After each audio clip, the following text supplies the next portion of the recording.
So Dana White just announced that the UFC are coming back to the UK for a numbered event. And this is how I think the UFC should book this main card of the pay-per-view. So there's going to be 5 fights on this main card. Starting it off is going to be Paddy Pimblett versus Paul Felder. Now yes, Paul Felder had retired, but he is back in the testing pool. Well, that came out a couple months back, and nothing else has really came out about Paul Felder since then. However, recently there has been the rumour that the UFC are working on him and Paddy Pimblett, and I think that is a perfect matchup. If Paul Felder wants to get back into the UFC and wants to make a decent run or just be in big fights, then in the position he's in right now, there is no bigger fight than Paddy Pimblett. And for Paddy Pimblett, this would be a really smart fight in my opinion, because Paddy Pimblett is not in the top 15 at lightweight yet, and in my opinion, I think a lot of the guys in the top 10 specifically would beat Paddy Pimblett at this moment in time. That's just my opinion. And I think if Paddy Pimblett was able to go in there and dominate Paul Felder, yes, Paul Felder has been inactive for a while, but let's not forget, Paul Felder was a top lightweight, and I think that would be a great name for Paddy Pimblett to add to his resume. And in my opinion, I think Paddy Pimblett would be able to out-grapple Paul Felder to a decision win. But yeah, I would like to see that matchup. Paddy Pimblett is a massive draw for the UFC.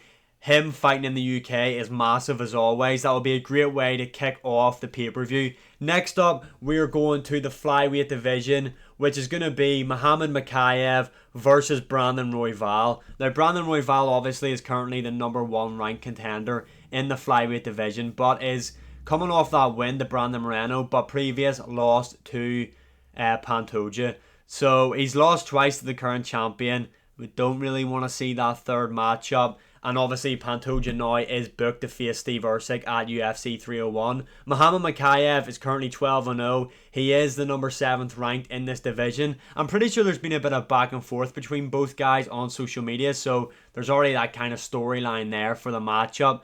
And realistically, you're just looking through the flyweight division. Royval is not going to fight for the belt next. Moreno says he wants to take time off. Albazi is injured. Kai France, I don't know what's going on with that guy. Nicolau and Manel Cap are set to face each other. And then you've got Muhammad Mokaev. And if Brandon Royval was able to end the win streak of Muhammad Mokaev, that would be a massive win for him, especially in the UK. And if he is to beat Muhammad Mokaev, then by all means give him that shot. And for Muhammad Mokaev, yes, this is a big jump up in competition. However, I think Muhammad Mokaev has a really good chance of beating Brandon Royval. Now, Brandon Royval on the feet offers a lot of trouble for Mokaev, in my opinion, especially in the early rounds. But Royval, like we've seen against Pantoja, his wrestling defense needs a lot of work. And obviously, Muhammad Mokaev, his main approach in matchups is just out-grappling his opponents. And I think he would be able to successfully take down Brandon Royval at will in this matchup. Now, yes, Mokaev didn't look great against Alex Perez, but I think Perez's takedown defense is much better than Royval's. So I think Muhammad Mokaev would win that matchup, and I think he would win it by decision. Now, I know that would mean the card started off pretty boring, 2 decisions, but with Paddy Pimblett kicking off the card, a massive name, Muhammad Mokaev, a pretty big name, especially because he fights out of the UK, the audience would really be behind him for that matchup. I think that would be a great number 1 contenders matchup for the flyweight division. And then we move on to the lightweight division again. Now, I'm not too sure when Rafael Fiziyev's injury is up, but for the sake of this card, he's going to be fit to fight. And the person I think Rafael Fiziev should face is Dan Hooker. Now, Dan Hooker has hinted at this matchup before, and you cannot tell me that Dan Hooker, Rafael Fiziev is not a banger of a matchup.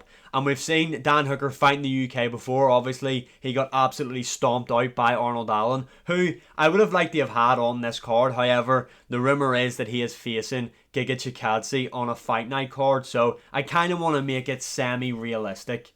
That's what I'm going for when I'm booking these cards. So yeah, anyway, Dan Hooker, familiar with the UK audience, has fought there before. Rafael Fiziev is coming off that, well, not coming off, he lost to Gamrot, but he last year competed against Justin Gaethje in a very, very close matchup, and this would just be an all-out stand-up war. Dan Hooker, Rafael Fv. For me, I think Rafael Fv has some of the best striking in the lightweight division. I think the guy is deadly, and I think he beats up Dan Hooker for all 3 rounds, in my opinion. I could see Rafael Fv stopping Dan Hooker, if I'm being honest, but again, Rafael Fv is coming off this big injury, so we'll need to see how he looks when he comes back. But Dan Hooker, Fv would be an absolute mega fight for this card. A great fight, especially for what's going to be the co-main event. You need to give the audience some sort of joy.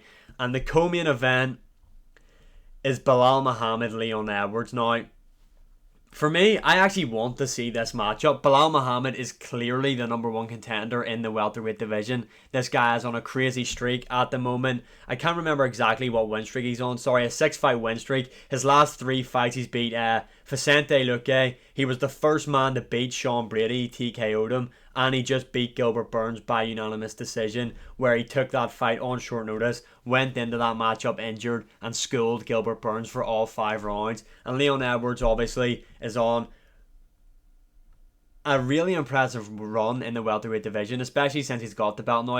I honestly think by the time this is all said and done, Leon Edwards will be the greatest welterweight of all time. He's beat Kamaru Usman twice, he's beaten Colby Covington, and if he's able to beat Belal Muhammad, that's a stacked resume. Now, do I think this is going to be the most entertaining matchup? No, I definitely do not. But I do think Leon Edwards will put on a clinic. We kind of did see this matchup in there. Well, we have seen this matchup before, and we've seen Edwards was kind of picking Belal Muhammad apart. However, it was stopped early.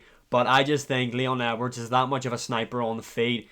He'll just trouble Belal all night, just keep him at range and just picking him apart. And I just don't see Belal Muhammad being able to really out-grapple Leon Edwards, since we've already seen him against Usman and Colby, who in my opinion are better grapplers than Belal Muhammad. And finally, for the main event, now this card's rumoured to be in Manchester, by the way. Tom Aspinall is defending the interim heavyweight title, which to me is just insane. Like, he should be facing John Jones, but that's not the matchup for this card. Tom Aspinall will defend the interim title against Curtis Blaydes in a rematch. Now, Curtis Blaydes beat Tom Aspinall quite a while back. Tom Aspinall got injured. But Curtis Blaydes just beat Almeida, who was an up-and-comer in the heavyweight division. And realistically, if Almeida had to beat Blaydes, he was definitely fighting Aspinall next. So I think it's only fair you give Curtis Blaydes that shot as well.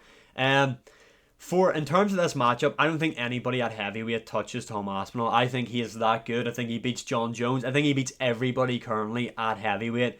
And unfortunately, I like Curtis Blaydes, but I just think he is no different. And I think Tom Aspinall's boxing will just be too much for Curtis Blaydes. His quickness will be too much for Curtis Blaydes. And I can really see Tom Aspinall putting on a clinic and starching Curtis Blaydes inside 2 rounds. So yeah, that is how I think the UFC should book the next UK pay-per-view. Let me know in the comments below, what do you think of these matchups? Who you think would win these hypothetical matchups? And what matchups you would like to see on the next UK pay-per-view card? And as always, like, share, subscribe, comment, all that good stuff. It does really help out. And I'll see you again in the next one.